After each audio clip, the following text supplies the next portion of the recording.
Nuclear magnetic resonance is a technique that uses magnetic fields and electromagnetic frequencies to study molecular structures. For high magnetic fields, superconducting magnets are used.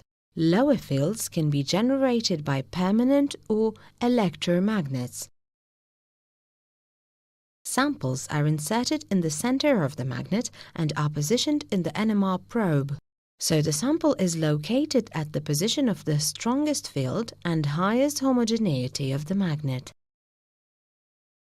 The NMR probe consists of coils that are used to excite the sample and record signal responses at radio frequency. The basis of NMR is that nuclei behave like microscopic magnets in a magnetic field.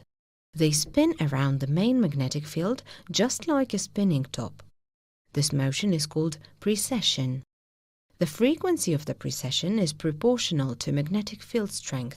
Additional local field differences are introduced by changing electron densities in a molecule. A higher electron density results in more shielding and thus a lower local field and lower spinning frequency.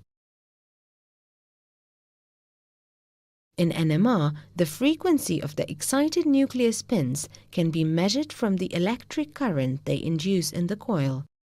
Fourier transformation of the time domain signals results in the frequency spectrum, with a signal for each different nucleus.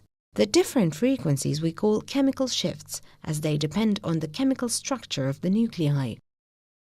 In practice, spectra are measured for all hydrogen nuclei at once, which results in the ethanol spectrum with 3 different peaks at different chemical shifts. Since nuclear spins behave like magnets, they also influence their neighbors. One way this happens is through shared electrons in the chemical bonds in the molecule. We call this J-coupling.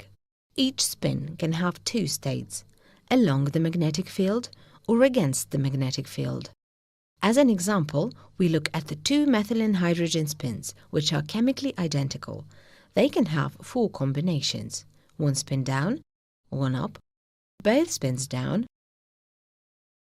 1 up, 1 down, 2 spins up. Each combination has a different energy level and influence on the neighboring spins, except that up-down and down-up combinations have the same energy level and influence.